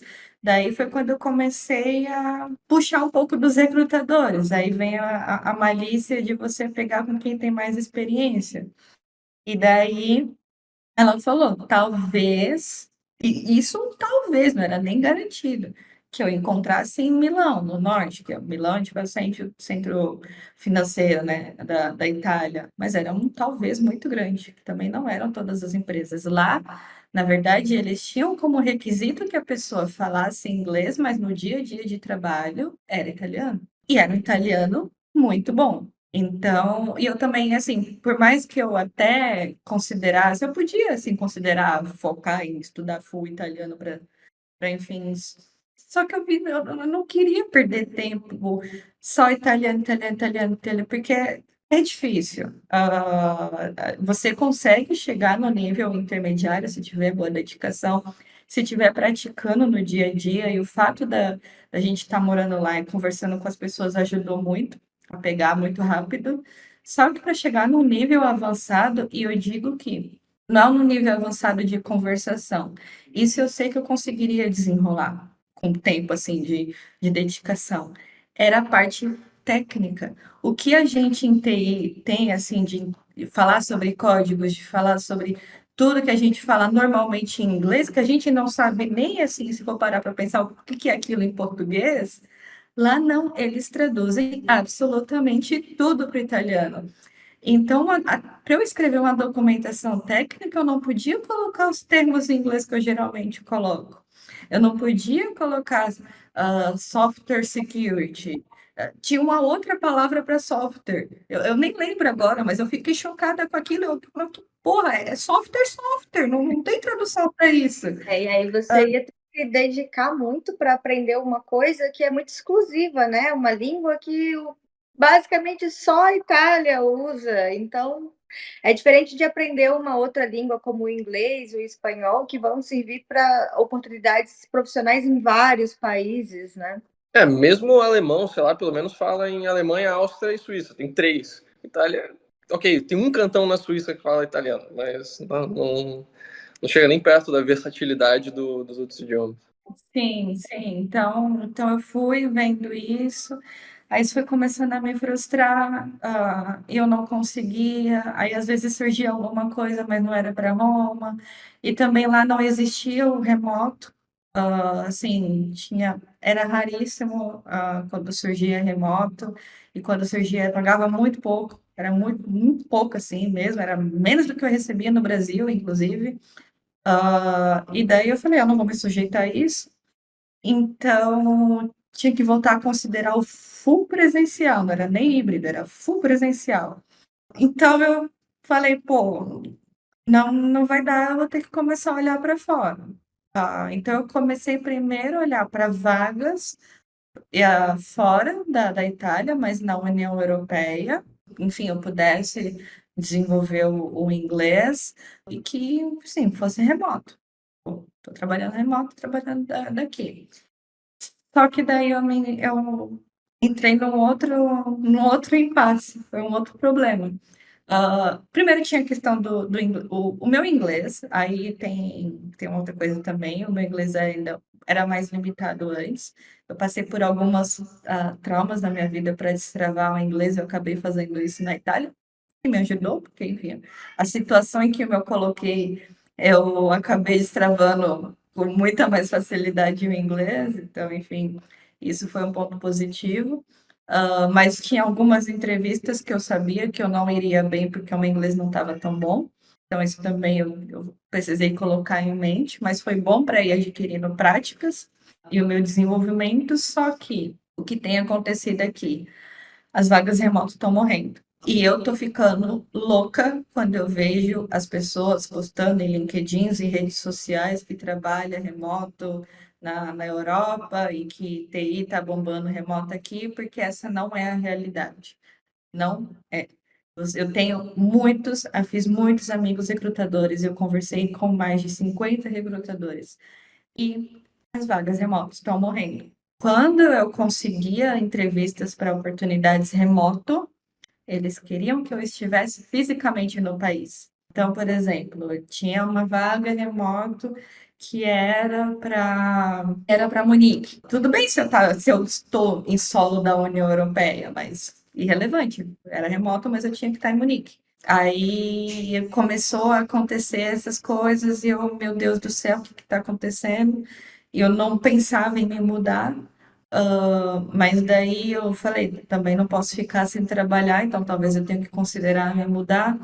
E daí tinha questões de documentação, porque eu achava que o fato de eu ser esposa de um cidadão europeu me dava assim facilidades igual às dele, mas não era assim também. Então, por exemplo, eu perdi muita coisa, isso me deixou muito frustrada por um bom tempo. Perdi muita oportunidade na Suíça, ganhando assim, o salário base, isso eu posso falar para vocês terem uma noção. Eu tenho quase 5 anos de experiência em cyber, um pouco mais de 6 anos em tecnologia, assim, no geral. Tenho certificações e tal, tenho uma boa experiência. Só que eu tenho 24, agora eu tenho 24 anos, né? Porque eu tinha 23. As primeiras conversas técnicas e de negociações para a Suíça me ofereciam 170 mil francos suíços, no mínimo, essa era a base. É, assim, bastante grana. E daí, enfim, para mim era até bem mais acima do que eu imaginava, mas também tinha questão de impostos lá, mas ainda assim ficava uma parada legal, contando com as rendas do lucro. Só que eles só me contratavam se eu fosse cidadã italiana ou se eu fosse cidadã da UE. E daí eu falava, pô, mas meu marido então assim, eu também tenho o direito de estar onde ele está. Só que daí eles me explicavam que não era bem assim, porque cada país tem um processo para conceder a permissão de residência para o cônjuge totalmente diferente e que levam tempos diferentes e que as documentações para começar a trabalhar em cada país é diferente. Então, por mais que eu fosse contratada por essa empresa, eu só poderia começar a trabalhar lá talvez 4 meses, 5 meses depois. E eles não tinham como me pagar isso sem eu estar trabalhando, só que eu ainda teria que estar na Suíça. Então, como é que eu ia me bancar na Suíça sem estar trabalhando? Então, assim, eles preferiam não contratar. E não foi só a Suíça, como muitas empresas eu passei por isso, de que esse tempo, né, em cada país para conseguir as documentações, acabava não valendo a pena, então eles consideravam mais primeiro quem era europeu, e daí foi onde eu caí uma outra coisa de que eles contratam aqui na Europa, contrato estrangeiro a rodo para TI, para cyber, porque, enfim, não tem mão de obra, mas não é bem assim, porque tem mão de obras aqui, tem pessoas que são latinas, que já têm cidadania, e daí essas pessoas têm mais prioridade. Então, enfim, foi complexo isso. Mas eu também tive outras entrevistas com outras empresas que estavam dispostas a patrocinar visto. Eu, como brasileira, não como cônjuge de europeu, eu, como brasileira, para ir para lá com tudo pago. Então, assim, teve várias consultorias, empresas que eu estava nesse processo. Isso tudo que eu vivenciei foi num período de 4 meses. Ou foi Chegou a 4 meses que citar eu. leste europeu também, né? Sim, sim. Então nesse período de 4 meses eu passei assim por. Tinha dias assim que eu fazia, sei lá, 5 entrevistas, 6, 7 entrevistas num dia só. E foram muitas etapas, muitas coisas, né? Então, teve algumas que acabaram chegando, né? Propostas ou fases finais, e grande parte vinha do leste europeu. Eu tive oportunidade para Sofia. Teve uma outra que. Ai, teve várias que agora eu não lembro, mas Sofia foi aonde eu fiquei com o pezinho assim em Budapeste. Budapeste, eu até cheguei aí, isso eu fiz, que era ir para lá conhecer. E Antes de daí, bater o martelo e decidir que ia. e daí eu gostei muito, só que eu estava meio traumatizada com a questão da Itália, sobre idioma local. Então, por mais que lá eles falassem inglês, Isso foi uma coisa que eu conversei, eu e meu marido, a gente alinhou, a gente não ia para um lugar onde a gente não soubesse a língua local. Por mais que falasse inglês, a gente queria saber, porque, enfim, a burocracia da Itália foi muito traumática para nós. Então a gente acabou deixando de lado, né? Considerar ir para Budapeste, Sofia na Bulgária, lugar que pô, eu achei lindo, achei muito fofa a cidade, mas enfim, Letônia também estava contratando bastante, porque era um país que realmente pagavam menos, se for comparar com ah, Amsterdã, se for comparar com a Alemanha, mas também o custo de vida lá era mais baixo. E ninguém queria se mudar para o leste europeu. Aí eles já estavam com outro problema. Ninguém queria sair, tipo, para ir para lá. Então tinha isso. Nesse meio período eu também considerei, a gente estava com o pezinho para ir para Amsterdã, só que Amsterdã foi um dilema muito grande para nós, porque a gente pensava em ir com uma empresa, ou pensava em ir por um tempo para ficar lá para conhecer, ver se gostar e daí arrumar um emprego depois. A gente estava meio assim, só que daí a gente chegou num consenso de que também a Holanda em si tinha um perfil meio que parecido com os italianos, de serem fechados, por mais que lá fosse cosmopolita, que era uma coisa que a gente queria, um lugar cosmopolita. Então, por mais que lá tivesse isso, ainda eu ia ter problema com frio, por exemplo. Eu sei que onde eu estava em Roma não fazia tanto frio assim. Era um frio assim parecido com o do Rio Grande do Sul, que eu estava acostumada. Mas o frio da Holanda é diferente. Daí tinha isso, e que eu nunca tinha passado por isso, então eu não sei como eu ia ficar. Aí tinha a questão de que lá a gente sabia também que provavelmente também não faríamos amigos, não faríamos contatos. Tinha a questão de talvez, sei lá, aprendeu, mas isso, o holandês a gente não colocou em peso, mas o que mais pegava era isso, clima, comida, e pessoas. Então a gente pensou, pô. Só que nesse meio período que a gente estava pensando, estava analisando isso, apareceu Lisboa. O que eu estava zero, zero, zero, assim, eu nem mandava currículo para Portugal, porque eu não queria, eu tinha um Mas a preconceito aqui. procura lá é muito grande, né? Também. Então, por isso eu nem perdia tempo, nem perdia tempo, assim, eu tinha um preconceito com Portugal, porque eu falava que era o quintal da Europa, e assim, também. Ah, mas eu tinha, assim, muitas coisas que eu paguei com a língua, tem muitas coisas, assim, que é verdade sobre Portugal, como corrupção, governo e tal, mas tem outras que não, que eu fiquei bem surpresa. Mas, enfim, surgiu essa oportunidade para Portugal, só que era uma oportunidade diferente. E era uma das coisas também que eu tava analisando. Eu não queria ir para uma área de cyber que fosse parecida com coisas que eu já fazia, que eu já tinha trabalhado, parecido com o meu. Eu Novos queria algo. desafios, né?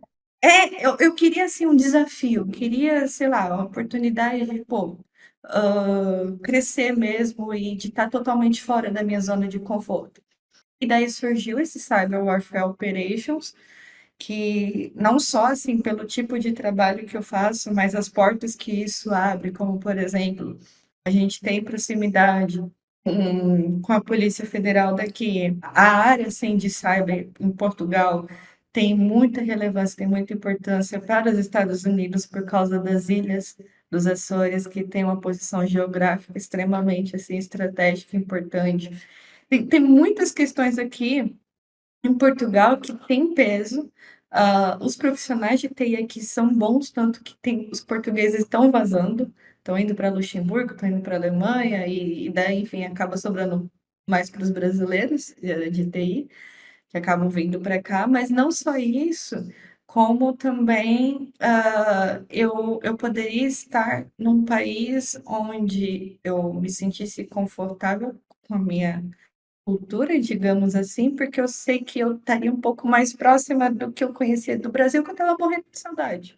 Então, quando surgiu isso, eu levei muito em consideração, foi um processo difícil. Os salários daqui, realmente, comparado com Alemanha e Holanda, é bem mais baixo.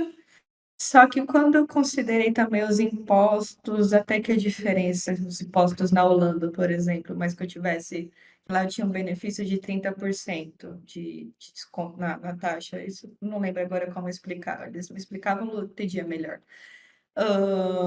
Então, por mais que eu tinha esse benefício, ainda não ficava uma diferença tão grande, se eu considerasse aqui, considerando o custo de vida, que aqui o custo de vida em Portugal também era mais baixo, comparar com a Holanda. Então a gente começou a colocar isso. Eu tive que negociar bem o meu salário, porque eu também não ia sair daqui por qualquer coisa. E eles se ofereceram para pagar, assim, meu visto, minhas documentações. Eu acabei vindo para cá com processo de junção com o Lu. Então, aqui eles chamam de reagrupamento familiar. Então, o Lu, como cidadão italiano, veio para cá. Eles estão me ajudando na parte de reagrupamento, né, para eu tirar os meus documentos como esposa dele. Só que aqui eu já conseguiria fazer o meu NIF, que é o CPF, o NIF e o NIS, que é a parte de segurança social, assim que eu fizesse as férias em Portugal. Então, eu já tinha uma assessoria que a empresa contratou para mim para fazer isso, então eu já podia trabalhar. Eu não precisaria esperar a minha carteira de identidade portuguesa. Então, quando eu cheguei aqui, enfim, foi, eu acho que uns 10 dias para isso ficar pronto, que a assessoria da empresa, né, fez, e daí eu comecei a trabalhar. Então, assim, foi bem tranquilo, bem mais rápido, diferente de outros países que a gente tinha visto, isso foi bem positivo. E pronto, assim, eu acho que foi a melhor decisão que a gente tomou. Aí eu entro um pouco numa parte religiosa também, porque eu estava muito confusa, fiquei um tempo na Itália muito confusa sobre o que ia ser das nossas vidas, né? Então, porque a gente foi com muita coisa planejada da nossa vida na Itália, que acabou sendo completamente diferente do que a gente achava. E daí eu lembro que um dia eu peguei e entreguei tudo nas mãos de Nossa Senhora de Fátima. E daí eu fiz uma promessa, todo dia 13 eu tenho que me vestir de branco por uma promessa que minha mãe fez, mas enfim. Daí eu fiz uma promessa para ela que onde ela me colocasse, independente, eu entregava tudo nas mãos dela, onde ela me colocasse, eu me sentisse bem e fosse, enfim, era para ser aquilo. Eu ia até Fátima, em Portugal, para agradecer. E daí, assim, um pouco tempo depois surgiu Portugal como oportunidade de morar e acabou dando certo, eu tô aqui. Então, acho que é isso. Até me emocionei um pouco, mas enfim. Nossa Senhora acabou chamando, né? Não foi É, para Fátima. com certeza. Eu ia comentar que eu acho legal como que a segunda mudança você teve critérios muito mais definidos, assim, né? Mais coerentes para poder decidir para onde ir. Acho que a primeira escolha, a Itália, foi uma escolha mais passional, assim, né? Eu gosto, eu sou apaixonada, então era uma coisa bem romantizada. E a segunda mudança já foi você já colocou critérios mais lógicos, objetivos, assim, estudou bem para onde ir. Eu tenho certeza que a terceira mudança vai ser mais estudada ainda. Uma das coisas que a gente também fez antes de vir para cá, a gente não ia sair da Itália porque a gente sabia que estava tendo uma crise imobiliária aqui em Uhum. Portugal, Lisboa também.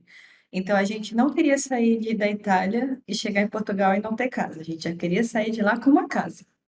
Eu já queria sair de lá com algo certo, porque eu não queria ter que me estressar de ficar indo imobiliário, atrás de uma coisa, atrás de uma casa para morar e com os preços absurdos daqui. Eu também não queria pagar nada absurdo.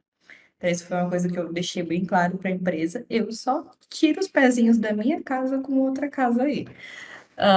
Então, eles acabaram ajudando também, pagando uma assessoria para ajudar na procura de casa, o que ajudou a gente também, até na parte contratual, então, revisão de contrato, porque a gente acabou alugando um apartamento numa região, não é no centro de Lisboa, é uma região chamada Belas, Conselho de Sintra, mas que está, tipo, a 45 minutos da zona turística de trem. Uhum. 20 minutos de Uber, e aqui Uber é bem baratinho, eu tô a 20 minutos do aeroporto e eu pago, sei lá, entre 7 e 10 euros para chegar no aeroporto.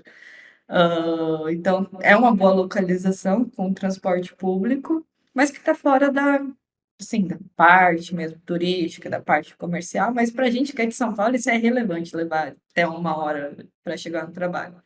E eu trabalho híbrido, trabalho entre 2 a 3 vezes por semana no escritório, mas enfim, é tranquilo. E daí nessa região a gente conseguiu um aluguel antes, mas não era com imobiliária, era direto com o proprietário, e daí a gente ficou naquela, sabe, com o proprietário é meio perigoso. Mas daí essa assessoria acabou ajudando nisso também, né? De revisar o contrato, de saber se é uma pessoa que existia mesmo. Teve gente que veio aqui no apartamento, né, para garantir. Tinha uma moça antes que era brasileira que morava aqui, então, inclusive a gente acabou comprando muitas coisas dela também, que ela ficou aqui alguns meses só e tinha comprado tudo novo. Daí a gente comprou algumas coisinhas com ela. Ela estava voltando para o Brasil. E aqui a gente conseguiu até assim um bom preço, considerando o jeito que tá, e enfim, outras capitais, a gente paga um valor de 850 euros, num apartamento assim de 2 quartos, 85 metros quadrados, com sacada, assim, não é mobiliado, mas a cozinha é toda equipada e é tudo novo também, e esse valor a gente acha muito bom, Legal. considerando que tá aqui. Enfim, então a gente só encontrou pontos positivos. Claro, Portugal tem muitos pontos negativos, como qualquer outro país. Só que se a gente for calcular em questão de qualidade de vida e em tudo que a gente decidiu através da razão e não da emoção, aqui acabou tem sido melhor. Uma pergunta, o Rafael fez aqui nos comentários da cidade. Ele perguntou: esse papo de que os portugueses não gostam dos brasileiros é real? Você sentiu alguma má vontade assim dos locais ou o pessoal te acolheu bem? Porque TikTok, Insta, o pessoal faz um terrorismo disso que não para. Então, eu não gosto de usar o meu parâmetro como exemplo, mas enfim, eu tô aqui desde novembro. Eu nunca passei por nada disso. Assim, já ouvi assim alguns comentários que a gente acaba ouvindo em transporte público, mas lembra também que chega aqui todo tipo de brasileiro. Eu não tô trazendo essa parte assim vira-lata. Não, até porque eu detesto isso.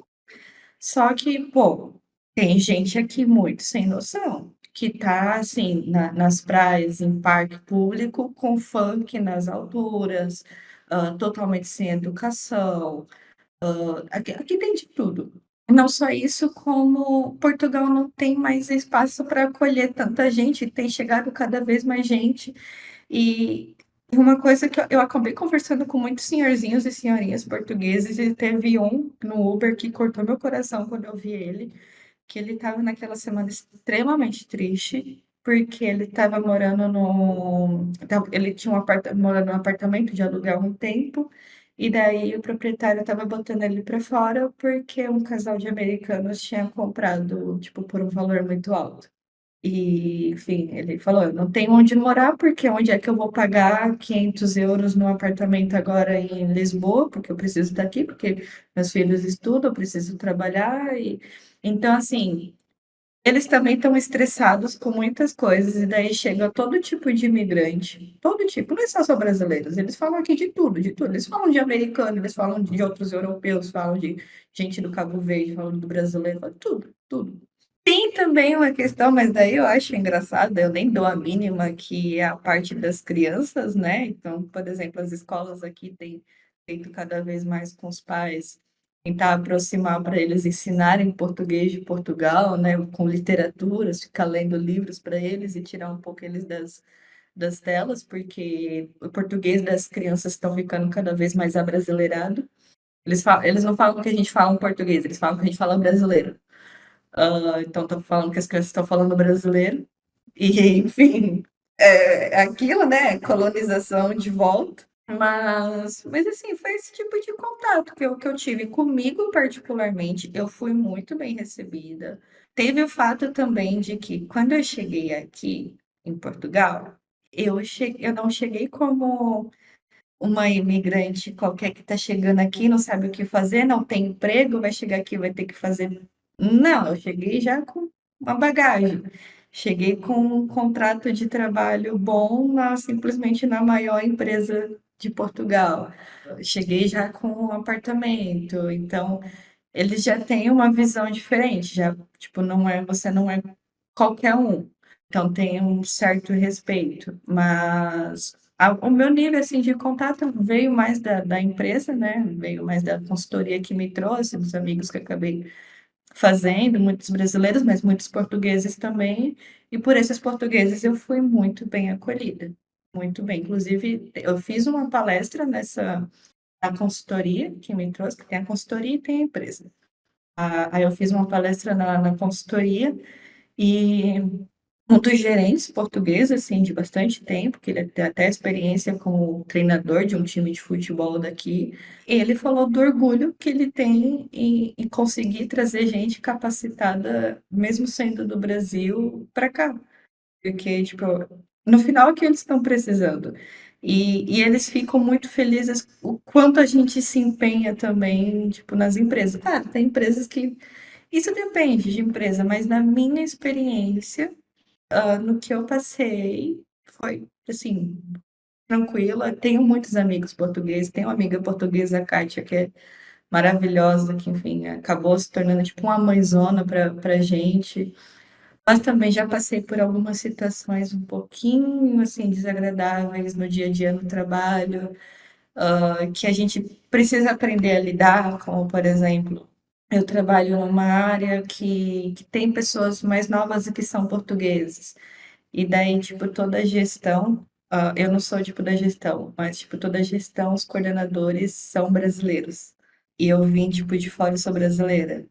Então, tipo, eles meio que ficam assim, né? Rola aquilo, mas enfim, acho que todo lugar vai ter um pouquinho disso e você tem que aprender a lidar, não ser afetado. Claro que se alguém for, assim, ridículo comigo, me ofender gratuitamente, eu vou ofender igual, mas por hora nada aconteceu assim comigo, não, nem com o Lu. Na verdade, com o Lu a gente fica até meio intrigado porque eles sempre acham que ele é americano. E daí era até uma coisa que eu tava conversando com a Shelly, que era engraçado, porque, enfim, as pessoas só chegam com ele falando diretamente em inglês e ele fica, pô, mas eu sou brasileiro. É, o fluxo agora de outros europeus e de americanos de Portugal tá muito forte. Então, assim, se entende, né? Chega um cara desse tamanho, branco, tipo, pálido, aí, bom, se espera, se espera. Uma outra dúvida que o Rafael tinha colocado aqui nos comentários, inclusive, deixa eu puxar aqui.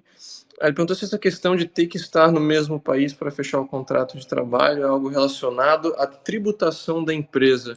Sim. Isso é que eu até posso responder, que quando a gente estava falando lá que você falou que os contratos de trabalho remoto não é full remoto, que você ainda tem que estar no país, né? Que você não tem a liberdade de ser nômade de ficar onde que você quer no mundo.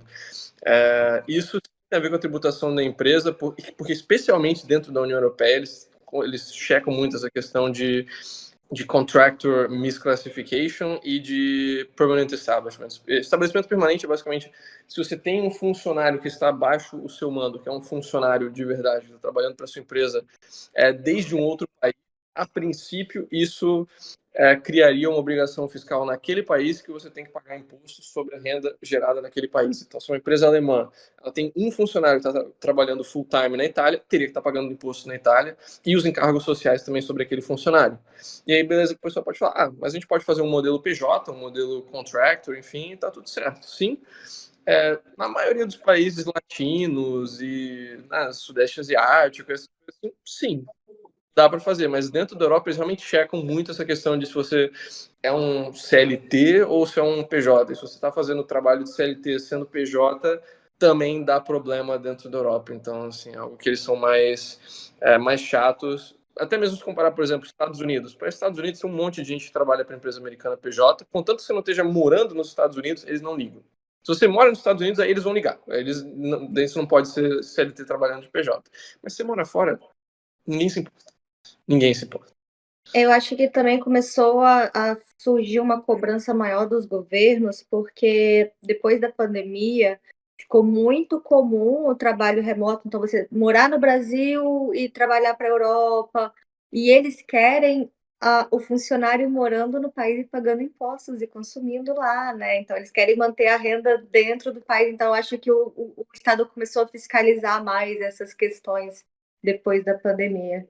Não é do interesse do Estado que hajam tantos nômades não pagando imposto de renda, né? Exato. Sejamos honestos.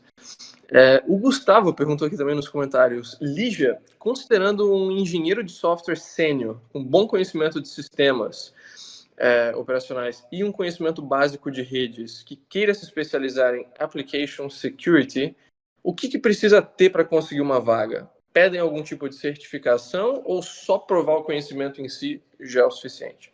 Você já vem com uma bagagem dessa e eu sei que o Hugo tem boa skill de desenvolvimento seguro, que é você se preocupar com que seu código siga boas práticas de programação e boas práticas de um código seguro. Você já é um candidato extremamente diferencial para a AppSec. Daí, assim, é tu maquiar o teu perfil, é tornar ele mais destacável. Ele já está bem destacado, e daí é você usar palavras-chave nele como pessoa que veio de uma carreira, sou um desenvolvedor sênior com essa bagagem aqui, só que demonstra a tua preocupação com desenvolvimento seguro, os códigos, que normalmente vão querer testar, depende da empresa, depende do tipo de teste, porque eles vão pedir geralmente para você fazer code review, que é você revisar outros códigos e tentar achar falhas de segurança naqueles códigos. Então, esses geralmente são os testes. Então, se você vem com isso, já está muito bom. E daí, o diferencial que vai colocar mais acima ainda é tu vir com algum conhecimento de pentest. É você mostrar que, assim, já teve uma experiência, assim, com hacking ético, seja, sei lá, eu quero focar mais em mobile. Então, deixa eu fazer um treinamento, deixa eu pegar umas skills aqui de pentest em aplicativos Android, iOS. iOS é onde você vai ser, tipo, o top dos tops, porque é ainda mais difícil. É muito, muito, muito difícil alguém focado em segurança de aplicação só iOS. Mas Android tem, já é mais comum, mas enfim, você ir atrás desses conhecimentos de ataque. Porque outra coisa que você vai ter que fazer também é ter que atacar outras aplicações, seja mobile, seja web, ou seja, software em si. Mas geralmente o AppSec ele é mais focado em mobile ou web. O web é ainda mais comum, é onde tem mais vagas. Certificações sempre é um bom, sempre é diferencial. Tem uma certificação que é bem famosa, no nosso meio, mas não é muita gente que tem, é pouca gente que tem.